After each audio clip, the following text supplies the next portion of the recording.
përparoni në besim për të përballur me armiq më të mëdhenj dhe më të fuqishëm se vetja. Gjigant të mëdhenj dhe të gjatë. Gjigant, dinak dhe mizor.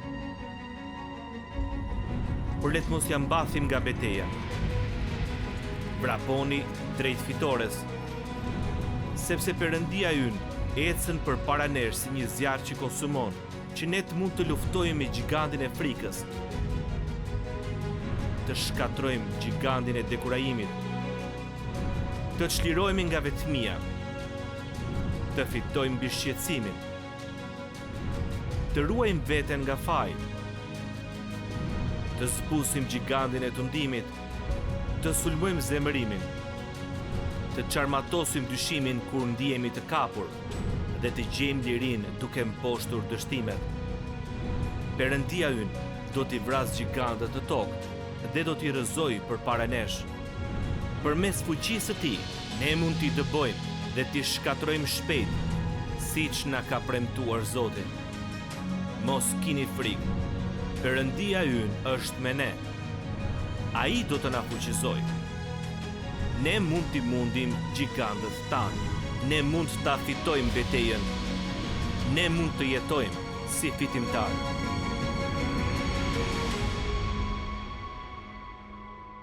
Tani përpara jush Sheila Walsh dhe David Jeremia. Është kënaqësi të jesh në këtë vend. Kemi qenë në disa vende fantastike, por kjo dua të them se më duket sikur jemi në një kështjell antike, e cila duket shumë e përshtatshme për të vrarë gjigantët në jetën tuaj. Ne do të flasim në veçanti për disa nga këta gjigant, por së pari dua të të pyes se pse i quajnë gjigant. E di Sheila, mendoj se kjo me shumë mundësi filloi kur po studioje jetën e Davidit, sigurisht historinë e famshme të Davidit me Goliathin. Neve na pëlqen kjo histori dhe ajo na flet, por në të vërtetë dua që të përqendrohemi te gjigantët me të cilët përballemi në kulturën tonë të sotme. Gjigant të cilët edhe neve na duken 3 metra të gjatë, ashtu si edhe Davidit. Një nga gjërat që më pëlqen te mësimet e tua dhe sidomos përsëri këtu është fakti se çdo gjë që ti trajton është diçka me të cilën jam përballur në jetën time. Por para se të kalojmë specifikisht te gjigantët, doja të të pyesja. Shumë njerëz më thonë, nëse e dua Perëndin, pse jeta është kaq e vështirë? Pse nuk e bën më të lehtë jetën Perëndia? Përse duhet përballemi me kaq probleme në jetë? E po, jeta është e mbushur me probleme, nuk ka dyshime për këtë. Nëse studioni me kujdes Biblën, do të zbuloni se ka një lidhje i jashtëzakonshme mes dhimbjes dhe gëzimit. Wow. Jakobi e ka thënë kështu: ta konsideroni një gëzim të madh kur ndodheni përballë provash nga më të ndryshme. Dua të them se kjo duket gati si një folur e dy kuptimt. Nëse nuk keni sprova, nuk mund të keni kur gëzim.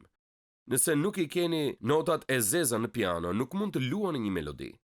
Asnjërit prej nesh nuk i pëlqen kjo, por zakonisht, nëse kemi mjaftueshëm intuit, kthejmë kokën pas dhe kuptojmë se si Perëndia i ka përdorur ato probleme për të na forcuar dhe për të na bërë gati që të bëjmë gjërat për cilat ai na ka thirrur. Unë nuk e zgjedh dhimbjen, por shpeshherë dhimbja më zgjedh mua. Po. Le të flasim pak për këtë, sepse e di që me secilin prej këtyre gjigantëve është diçka me të cilën është përballur kushdo që po na dëgjon dhe po na sheh.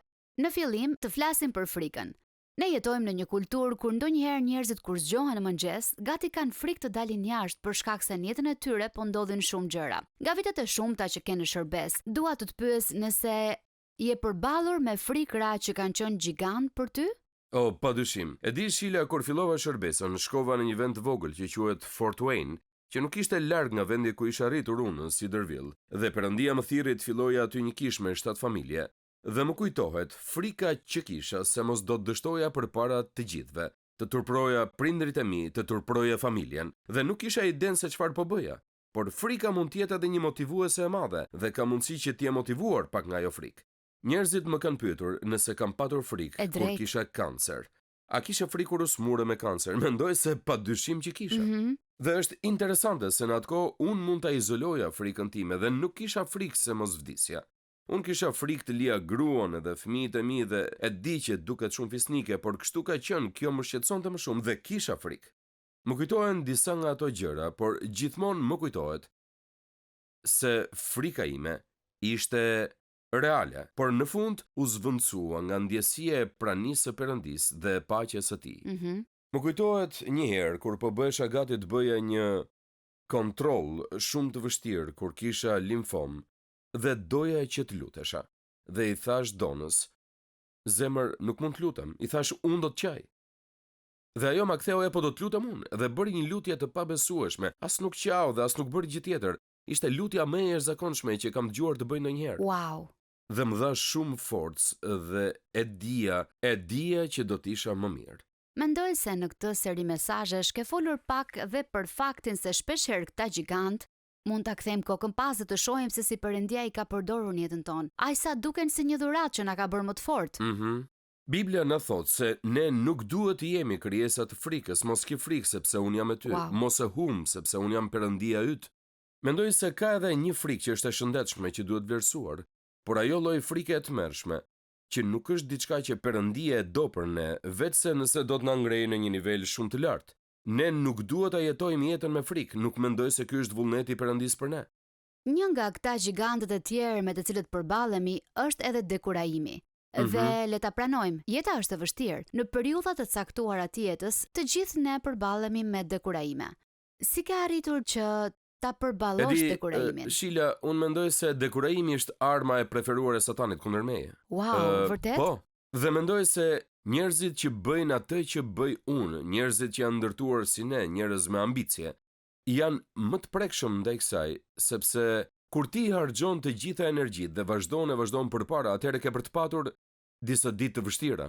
Çfarë bën në këtë rast? Kur përballesh me këtë, si pastori një kishe të madhe dhe një shërbese të stërmadhe, kur e gjen veten të dekurajuar, çfarë të ndihmon? Po e dini, është një pasazh i mrekullueshëm në 10 e re që flet për Davidin, i cili duhet jetë ndirë si ne ndonjëherë, dhe më kujtohet një herë kur ai e gjeti veten në një situatë kur ishte larguar nga kampi me disa nga burrat e tij, por kur u kthye të gjitha gratë ishin zhdukur dhe fëmijët ishin zhdukur dhe ai kishte mbetur vetëm. Dhe Bibla na thot kështu: Davidi u forcua tek Zoti, Perëndia i tij. Wow. Ndonjëherë nuk kemi dikë që të ndihmojmë me këtë, sidomos nëse je pastor. Tek kush mund shkosh? Prandaj un kam mësuar që ta inkurajoj veten në Zotin. Si e bën ti këtë? E arri përmes muzikës. Më pëlqen muzika dhe shpesh muzika i shërben shpirtit tim. Kam disa këngë për këto raste dhe mund të dëgjoj një këngë që më kujtohet se Perëndia e ka përdorur për të më ndihmuar të kaloj një situatë vështirë kur kam qenë i dekurajuar. Dhe ime shoqja është një inkurajuese e madhe për mua. Unë ne flasim shpesh, përpiqem që t'ia shpreh gjërat. Ndonjëherë kam të nevojshme që të qëndroj vetëm në shkrimin. Pastaj sigurisht kemi edhe miq të mrekullueshëm që janë inkurajim i madh për ne. Unë nuk dekurajohem shumë shpesh, por mbas e kaloj 2 ose 3 periudha dekurajimi në vit. Dhe por tani ke Benjin. Po, tani kam Benjin qenin tim. Mirë, tani dua të flasim pak për një nga gjërat që mendoj se është bërë gati epidemi në kulturën tonë, që është vetmia. Kam përshtypjen se ka shumë njerëz që mendojnë se lidhen me të tjerët nëpërmjet rrjeteve sociale, por nuk janë vërtet të lidhur. Jo. Dhe si pastor, si mund të përballemi me vetminë që shohim në kulturën tonë? Po, e dini që në kishën tonë ne përpiqemi shumë që t'i mbledhim njerëzit në grupe të vogla dhe që t'i lidhim me njëri tjetrin, dhe këtë nuk e bëjmë përmes internetit, por duke u mbledhur fizikisht. Një nga gjërat që ndodh në një kishë si kisha jonë në Kaliforninë Jugore, sidomos me çiftet e reja, është se zakonisht të dy janë duke punuar, nëse kanë fëmijë. Ne po përpiqeshim që t'i mblidhnim njerëzit në grupe të vogla, por nuk po ja dilnim shumë mirë me këtë. Prandaj dhëndri im Emanuel Sanchez pati një ide, le të mblidhemi në grupe të vogla të dielën në mëngjes, si me shkollën e së dielës. Dhe kështu njerëzit marrin përvojën e grupeve të vogla, dikush mëson për pak kohë, marrin përvojën e një grupi të vogël, dhe ndërkohë që bëjnë këtë, fëmijët e tyre janë në shkollën e së dielës, fëmijët e tyre janë tek çerdhja poshtë, tek e njëjta ndërtesë. Nuk mund t'ju përshkruaj sa ndikim ka pasur kjo. Në kishën tonë kemi shumë çifte ushtarakësh dhe kam bërë shumë biseda me këto çifte që më kanë thënë, nuk e përfituron dot sa bekimi ishte kjo, na ka lidhur vërtet. E dini, ne duhet punojmë shumë që t'i lidhim njerëzit në kishën tonë. Nëse nuk e bëjmë këtë, vetë madhësia e kishës sonë është kaq e frikshme sa i bën njerëzit të ndjejnë një vetmi të madhe që nuk do të ndodhte nëse do të ishte ndryshe. Wow, kjo është vërtet inkurajuese. Një nga gjigantët e tjerë për të cilën flet dhe që mendoj se është i madh, është shqetësimi. Duke e ditur që do të flisnim për këtë, kërkova në internet për shqetësimin dhe ankthin dhe mbeta e shtangur nga numri i madh i studimeve që janë bërë në mbar botën, nga mjekimet dhe nga zgjidhjet e shumta. Më thuaj, pse mendon se ankthi është ndruar në një epidemi në këtë çast? Po, është e qartë që përgjigjja përfundimtare për këtë është se mungesa e Perëndis krijon ankth dhe sigurisht Gjithnjëhem shumë po jetojmë në një kulturë pa perëndin. Kjo ka krijuar dhe krizën e medikamentet. Duhet të them se nëse shohim me kujdes, kuptojmë se është problemi më i madh që kemi aktualisht. Po. Por ja se çfarë thot Bibla. Bibla na thot: mos u shqetësoni për asgjë, por në çdo gjë, ja parashtroni kërkesat tuaja Perëndis me lutjesh dhe përgjërimesh me falënderim. Dhe nuk duhet të harrojmë atë që na tregon në fund. Na thot se kur të mendojmë gjëra pozitive dhe na jep një listë gjatë me gjëra pozitive që duhet mendojmë. Shila, besoj se sot më shumë se kurrë po jetojmë në një botë e cila është negative dhe ky negativitet i botës kërkon të futet në jetën tonë. Po. Dhe nëse e lëm negativitetin të futet në derë, ka për të zënë vend në tryezën tonë, dhe nëse e lëm të zërë vend në tryez, ka për të jetuar në shtratin tonë. Wow. Nuk mund të jetoni një jetë rrethuar nga negativiteti dhe të mos qëndroni kundër tij. Mund të bie shumë poshtë nëse e kaloj shumë kohë me njerëzit negativ, prandaj mos e bëni. Dhe ajo që është interesante është se nuk jam i sigurt nëse njerëzit e kuptojnë që Bibla na thotë që duhet të inkurajojmë njëri tjetrin. Kjo do thotë që të derdhemi inkurajim mbi të tjerët. Këtë kuptim ka, të inkurajojmë njerëzit. Ne jemi të zbrazur nga kurajo dhe kur inkurajojmë dikë, një pjesë të kurajos tonë e derdhim te personi tjetër. Më pëlqen kjo. E di që shumë studentë universiteti e pëlqejnë dhe ndjekin shërbesën tënde. Gjithashtu e di nga Imbir që shkon në universitet që ka më mirë as student. Nëse do që të takosh një këshillues, lista është 2 deri në 3 muaj e gjatë. Dhe pyes veten për ndonjë nga të rinjt që po na ndjek dhe po përballet me ankthin, nga duhet t'ia nisin për ta vrarë këtë gjigant. Për shumë prej tyre, ajo është një thik me 2 presa dhe është e tillë sepse shumë prej këtyre fëmijëve nuk shkojnë në kish. Ata janë larguar nga kisha, jo domosdoshmërisht sepse kanë bërë diçka të gabuar, por thjesht sepse kisha është bërë paksa e parëndësishme për ta. Dhe ne nuk duam që kjo të ndodhë. Kur po përballeni me diçka, padyshim që vendi i parë ku duhet shkoni është te Perëndia dhe keni nevojë për njerëz që t'ju çojnë aty. Keni nevojë për njerëz që t'ju shoqërojnë për në atë vend. Dhe kisha është një vend i mirë për ta nisur me këtë dhe sigurisht. Ne jemi të vetëdijshëm për faktin se në të gjitha kampuset tona studentore edhe sot ka shumë organizata të bazuara në besim, të cilat po shërbejnë me këta fëmijë. Po. Kurdo ka një rrugë për të shkuar te Perëndia. Po? Një nga problemet të cilin ne has shpesh kur flas me vajza të reja, është çështja e gigantit të fajit, të diçkaje që ato kanë bërë. Ndonjëherë është diçka e së shkuarës. Si mund t'i flasim gigantit të fajit ose diçkaje të cilën s'mund ta zhdukim dot? Së pari, Shila, duhet të kuptojmë se ky gjigant është i vërtet, gati është aq real sa na duket sikur është fizikisht i pranishëm. Nëse lexojmë për shkrimin e Davidit, për fajin e tij, te Psalmi 32 dhe te Psalmi 51, kuptojmë se ishte tepër i fortë, kishte ndikuar dhe te kockat e tij. E di, edhe pastaj ai thotë se ishte i thyer. Dhe derisa shkoi dhe rrëfeu, ai vuajti shumë për këtë. Unë përpiqem që t'i ndihmoj njerëzit të kuptojnë diçka, siç e përmend edhe ti, që ata nuk mund ta falin dot veten. Por ajo që është interesante është se në asnjë vend të Biblës nuk na thuhet ndonjë gjë që duhet ta falim veten. Wow, nuk e kisha menduar këtë. Dhe unë u them, a beson se Perëndia të ka falur? Po. Por sërish, nuk mund ta ndjesh dot këtë falje sepse nuk e ke falur veten. Nuk të duket sikur standardi yt i faljes është më i lartë se i Perëndis? Wow. Më shohin dhe më thonë, po nuk e di këtë, pastaj ju them dëgjoj pak. Perëndia ju fal plotësisht, tërësisht dhe pa kushte. Dhe kur Perëndia të fal, ti je i falur. Tani të duhet vetëm që ti kujtosh vetes her pas here që ti je i falur nga autoriteti më i lartë që ka ekzistuar në përjetësi. Por unë mendoj se kjo është një armë e armikut që të mendojmë se ne jemi përgjegjës për të falur veten. Dua të them se e kuptoj këtë, por çështja është se falsi i madh është Perëndia. Dhe jo ne. Nuk kam dëgjuar kur dikë të thotë që në asnjë vend të shkrimit nuk na thuhet se ne duhet të falim veten, por vetëm që të pranojmë faljen e Perëndis. Ne jemi vetëm marrës të faljes së Perëndis. E fuqishme. Duke qëndruar paksa në të njëjtën linjë, dua të shohim pak gigantin e tundimit. A është mëkat të tundohesh? Nuk mund të jetë, sepse Jezusi u tundua. Dhe në fakt Bibla na thotë se ai u tundua në të gjitha fushat ku tundohemi dhe ne, por nuk mëkatoi. Po. Kur djalli e çoi atë në shkretëtir dhe e tundoi, ai nuk mëkatoi. Nuk është mëkat të tundohesh, por është mëkat të dorëzohesh tundimit. Tundimi është të dëgjosh një trokitje në derë, por dorëzimi është që të hapësh derën dhe ta lësh të futet brenda. Wow. Prandaj të tundohesh nuk do të thotë që të bësh mëkat, por mëkat do të thotë ti dorëzohesh tundimit. Çfarë mund t'i thuash dikujt që po lufton me diçka, për shembull pornografia në internet, apo alkooli, apo diçka që si besimtar ata e dinë që nuk duhet ta bëjnë, por vazhdojnë të tundohen? Çfarë duhet të bëjnë në atë çast? E po, më lejoni t'ju tregoj se pasazhi kryesor i shkrimit është tek 1 Korintasve 10:13, na thot: asnjë tundim nuk ju ka gjetur juve përveç se tundimit njerëzor. Por Perëndia është besnik dhe nuk do të lejojë që t'ju tundojnë përtej fuqive tuaja, por me tundimin do t'ju japë edhe rrugdalje që ju të mund ta përballoni.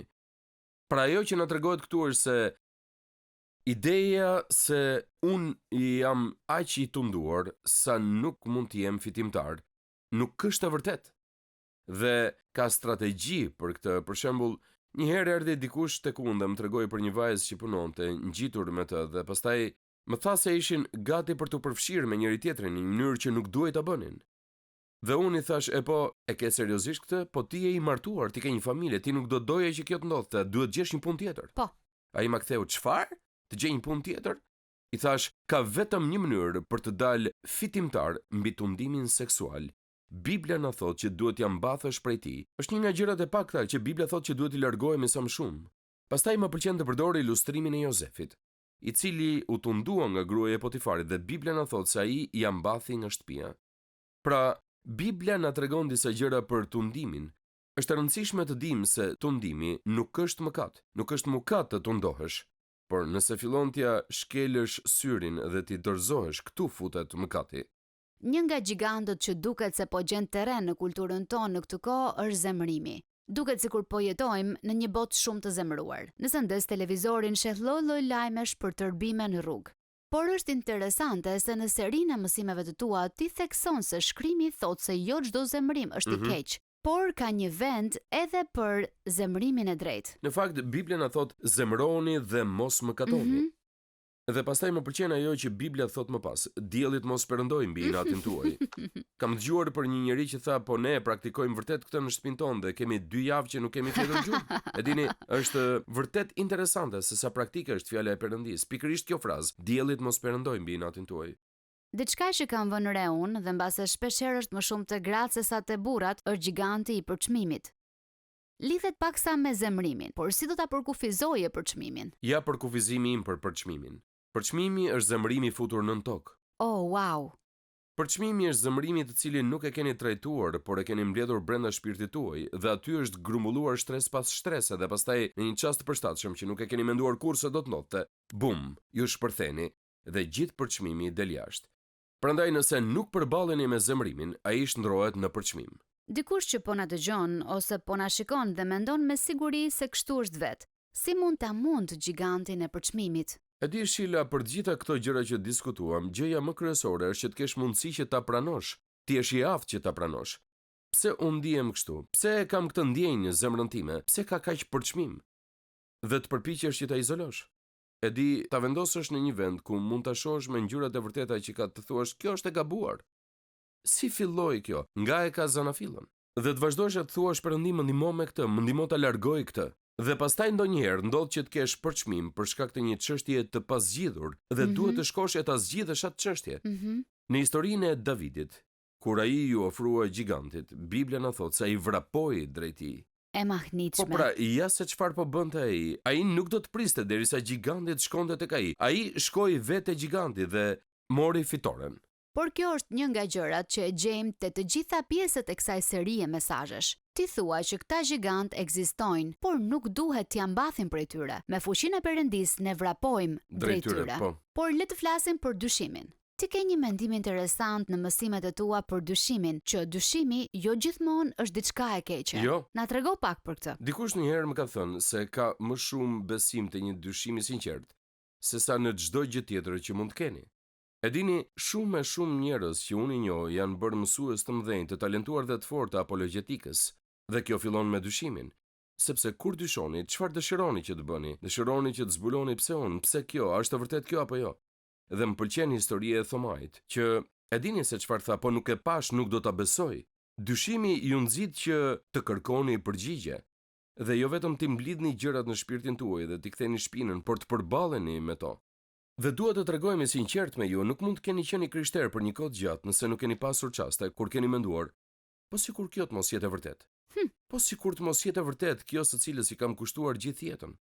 Pastaj hap Biblën dhe gjen vargjet që të sigurojnë se është e vërtet. Ne e dim që është e vërtet, është absolutisht e vërtet, por ndonjëherë vjen dyshimi dhe ai u çon drejt një besimi më të madh dhe një sigurie më të madhe. Edhe ti ke patur çaste të tilla në Kam jetën pasur tënde? çaste kur kam pasur dyshime. Wow. Po, Mendoj se ky është një inkurajim i madh për njerëzit, doktor Jeremia, për shkak të gjitha viteve të tua në shërbes. Por ti thua që nuk duhet të kemi frikë nga dyshimi. dyshimi nuk është i keq nëse nuk e lejon të pushtojë jetën tuaj. Një nga gjigantët për të cilin flet dhe që më duket interesant, sepse nuk jam e sigurt nëse të gjithë e shohin si një problem shpirtëror, është zvarritja. Po, Pse është e rëndësishme kjo? ja se çfarë besoj unë. Se periudha mes çastit kur Perëndia ju thotë të bëni diçka dhe çastit kur e bëni, kjo periudhë i përket djallit. Wow. Dhe për gjatë viteve e kam kuptuar vërtet se kur Perëndia thotë bëje këtë, ti e bën dhe për çdo minutë që nuk i bindesh Perëndis, ti i hap derën armikut që të futet edhe në fund ai të shtyn tutje dhe ti nuk e bën më kurrë. Wow. Dhe sa më shumë që plakemi, aq më mirë e dim që kur Perëndia të thotë të bësh diçka, duhet ta bësh sa më shpejt që të mundesh. Më lejo të të them që kjo është shumë e vërtet, sepse po, ndonjëherë kemi më të lehtë të mendojmë e po do ta bëj nesër ose do ta bëj më vonë, por në thelb kjo vërtet është mosbindje. Mendoj se një nga gjigantët më të mëdhenj me të cilët përballemi është dështimi. Frika nga dështimi. Doja të dija në gjithë këto vitet që ke kaluar duke studiuar fjalën e Perëndis, a ke hasur në ndonjë pasazh që ka qenë i dobishëm për ty për këtë? E po është e qartë që eksperimenti i madh i dështimit është dështimi i Pjetrit dhe mohimi që i bëri Zotit. Dhe kur shkojmë te Gjoni 21 dhe shohim Zotin Jezus që e përqafon atë në dështimin e tij, dhe ashtu siç ai e mohoi 3 herë atë, ai e rikonfirmoi atë 3 herë. Ai e ult dhe hëngri mëngjes me të, ai i dha dashuri dhe e ripërtëriu atë. Për këtë gjë shumë gjëra janë të vërteta, Shila. Kur ju dështoni, nuk bëheni të dështuar. E di, të gjithë ne dështojmë në ndonjë gjë. Ne gjithmonë jemi duke dështuar në diçka. Dështimi nuk është kurrë përfundimtar nëse nuk e lejoni. Po. Më kujtohet një libër që e ka shkruar Erwin Lutzer, që për shumë muaj ishte një nga librat e mi të preferuar, titullohet Dështimi, dera e pasme drejt suksesit. Ka një titull fantastik. Po, dhe na tregon se si ndonjëherë gjërat në cilat dështojmë, Perëndia i përdor për të na dhënë një fitore më të madhe. Je përballur ndonjëherë me këtë në jetën tënde? Me disa gjëra që e ndjer se ke dështuar, nuk e përfytyroj dot këtë për ty, por që Perëndia i ka përdorur? Më lejo të tregoj një histori. Kur u bëra pastor i kishës Shadow Mountain, kishim 5 shërbese në javë. 3 në El Cajon dhe 2 në qendër. Kjo ka ndodhur para se të kishim qendrat. Dhe njerëzit zinin rradh sepse nuk kishte vende. Wow. Doja të ndërtonim qendrën e adhurimit sepse dija që nëse nuk do ta ndërtonim nuk do të rriteshim dot. Dhe na u deshën 8 vjet për të marrë lejen që të ndërtonim atë ndërtesë. 8 vjet? 8 vjet. Nuk arrinim që të bindnim këshillin dhe bashkinë që ta aprovonte, nuk mund të merrnim dot leje, nuk kam parë kurrë diçka të tillë. Dhe mu duk vetja i dështuar si drejtuesi këtij projekti, por ka qenë gjatë kësaj kohe, gjatë këtij ta quajmë dështimi, kur Perëndia më vendosi në zemër shërbesën kombëtare në radio. Mendoja se nëse nuk mund të arrija më shumë njerëz aty sepse nuk kisha më vende, mbase mund t'i arrija nëpërmjet radios. Dhe kështu fillova radion. Dhe tani që e kujtoj gjithë këtë periudhë, kujtoj që sapo kemi arritur mbi 3000 stacione radioje në Amerikë. Ne transmetohemi çdo ditë në 3000 stacione radiosh. Kjo lindi nga dështimi për të ndërtuar një ndërtesë sepse unë nuk mund të merrja dot leje. Kjo është e mahnitshme. Shpeshherë Perëndia ju lë të dështoni në diçka sepse ka diçka më të mirë për ju që ai kërkon që ta bëni. Shpresoj që kjo të inkurajojë njerëzit që po na dëgjojnë. Giganti i fundit për të cilin ti diskuton në këtë seri është giganti i xhelozisë. Dhe mendoj se në kohën e rrjeteve sociale ku njerëzit shohin fotografitë e njerëzve të bëra në çaste të përsosura dhe me filtra të ndryshëm, është shumë e lehtë të lindë xhelozia, sepse mendon se jeta e gjithë të tjerëve është më e mirë se jeta jote. Si duhet ta trajtojmë gigantin e xhelozisë që është kaq tinzar? Po ke shumë të drejtë për gjithë ato që the, sidomos për fëmijët. Një nga gjërat me të cilat përballen ata është se e shohin veten përballë me fotografi të rregulluara të miqve të tyre dhe ndihen se nuk janë në lartësinë e tyre, prandaj fillojnë të ndihen xheloz. Këtë vit kjo ka qenë një nga çështjet që kemi ngritur në shkollën tonë. Të respektojmë Perëndin, të respektojmë prindrit, të respektojmë drejtuesit, të respektojmë mësuesit dhe të respektojmë internetin. Wow. Njëherë dikush më pyeti, cili është ndryshimi mes zilisë dhe xhelozisë? Xhelozia është mënyra se si ndihesh për njerëzit e tjerë, kurse zilia është mënyra se si ndihesh për gjërat e tjera. Ti je ziliqar për një gjë, ziliqar për këtë gjë, por kur ndihesh xheloz, ti je i përqendruar te një njeri dhe ndihesh xheloz për atë njeri. Dhe e kam parë që kjo ka shkatruar njerëz. Pra, si besimtar, si ta bëjmë gëzimin të mposhtë xhelozin? Nëse shikon një njeri, nuk e kam fjalën vetëm për fëmijët, por për dikë që mendon se jeta e tij është më e mirë se imja. Si besimtar, si ta bëjmë peshën e gëzimit të jetë më e madhe se ajo e xhelozisë? E po, gëzimi nuk është lumturi. Gëzimi është një marrëdhënie dhe gëzimi mbështetet mbi marrëdhënien tuaj me Jezus Krishtin. Dhe kur keni një marrëdhënie të shëndetshme me Jezus Krishtin, jeni të vetëdijshëm për faktin se Perëndia ju ka krijuar të veçantë dhe ai ka një plan të veçantë për jetën tuaj. Ju ndodheni këtu në këtë tokë sepse Perëndia ju gdhendi juve kështu në planin e tij dhe ju vendosi këtu. Prandaj nuk duhet jeni xheloz për dikë tjetër, sepse nuk keni ardhur këtu për të bërë jetën e tij, por për të bërë jetën tuaj. Dhe duhet i heqim syt nga gjithë të tjerët. Kur ne i heqim syt nga ajo që Perëndia po bën për ne dhe përqendrohemi te ajo që ai po bën te dikush tjetër, do të bëhemi xheloz. Po. Nuk ka rëndësi fare se çfarë moshe kemi apo se sa kohë kemi që e bëjmë këtë. Gjithmonë ka qenë një problem me cilin duhet përballemi. E po, më duhet të them se më pëlqen shumë kjo seri. Është e thellë, bazohet në gjëra praktike. A ke diçka të fundit që dëshiron ta thuash tani? E po, dua t'ju them se të njëjtën gjë që Perëndia e bëri për Davidin, ai dëshiron ta bëjë për gjithë ne. Davidi doli përpara këtij gjiganti dhe i tha atij: "Ti po vjen përpara meje me forcat e tua, kurse unë vi përpara teje në emër të Zotit, Perëndisë së Izraelit." Ne nuk mund të përballemi dot me forcat tona, me gjigantët tanë. Kjo është mënyra e botës.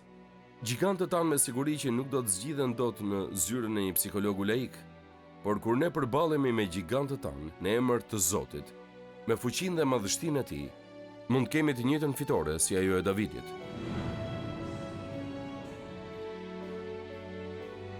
Faleminderit që ishit me mua sot në moment vendimtar. Sa më shumë që e studiojmë fjalën e Perëndisë, aq më shumë e kuptojmë që Perëndia ynë i dashur dëshiron të ketë një marrëdhënie personale me gjithë secilin prej nesh. Nëse ju do doni që të filloni një marrëdhënie me të, hapi i parë është që të pendoheni për mëkatin tuaj dhe t'i kërkoni Jezus Krishtit që të bëhet Zoti dhe shpëtimtari juaj. Sapo ta merrni këtë vendim për të pranuar dhuratën e Perëndisë për shpëtimin, do të fillojë udhëtimi juaj me Perëndin si një krijesë e re në Krishtin. Nëse sot e keni marrë këtë hap besimi, ju inkurajoj që ta ndani vendimin tuaj me të krishterë të tjerë në një shërbes të besueshme apo te një kishë zonës, dhe që të vazhdoni të rriteni në besimin e sapo gjetur. Perëndia ju bekoft, ndërsa filloni ecjen tuaj me Perëndin. Pres me padurim që të shihemi herën tjetër këtu në moment vendimtar.